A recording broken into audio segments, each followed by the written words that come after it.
എല്ലാവരും എൻ്റെ മുഖത്തേക്കൊന്ന് സൂക്ഷിച്ചു നോക്കിയേ, ഒരു പ്രത്യേക സന്തോഷം കാണുന്നില്ലേ? 2 ദിവസം അടുപ്പിച്ച് ഓഫ് കിട്ടിയതിൻ്റെ സന്തോഷമാണ് കേട്ടോ അത്. രാവിലെ തന്നെ കുട്ടിസിനെ വിളിച്ചുകൊണ്ട് ഞാൻ ഒന്ന് ഷോപ്പിംഗ് ഇറങ്ങിയതാ.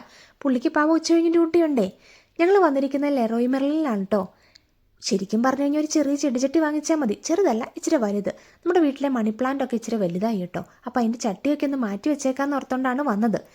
കുറ്റം പറയരുതല്ലോ, എല്ലാവരും ഇങ്ങനെയൊക്കെ തന്നെ ആയിരിക്കുമല്ലേ. നമുക്ക് ഒരു സെക്ഷനിൽ പോയി സാധനം എടുത്താൽ മതിയായിരിക്കും, പക്ഷേ ആ കടകളിലുള്ള എല്ലാ ഏരിയയിലും ഒന്ന് കറങ്ങിയില്ലെങ്കിൽ ഒരു മനസമാധാനം കിട്ടത്തില്ല.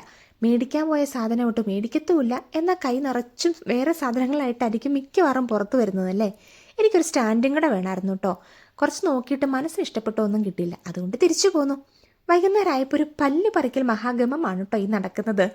ഇവൻ്റെ പല്ല് തോക്ക് വെച്ചിട്ട് ഞാനൊരു വീഡിയോയിൽ കണ്ടതാണ്. അങ്ങനെ ഞങ്ങൾ ട്രൈ ചെയ്ത് നോക്കിട്ടോ, പാളിപ്പോയി. അതിൻ്റെ സന്തോഷമാണ് കാണുന്നത്.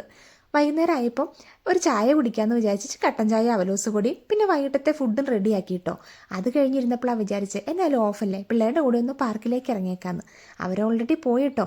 ഞാനൊരു പന്തൊക്കെ ആയിട്ട് പുറകെ പോയതാണ്. കുറച്ച് നേരം പന്ത് കളിച്ച് കഴിഞ്ഞപ്പോൾ അവർ പറഞ്ഞു അമ്മയെ പോയി ഷട്ടിൽ ബാറ്റ് എടുത്തിട്ട് വരാൻ. അങ്ങനെ ഞാനത് എടുക്കാൻ വേണ്ടിയിട്ട് തിരിച്ചു വന്നാ കേട്ടോ. ഇത്രയൊക്കെ ഉള്ളായിരുന്നു ഇന്നത്തെ വിശേഷങ്ങൾ. എന്നാൽ പിന്നെ ശരി, പിന്നെ കാണാവേ.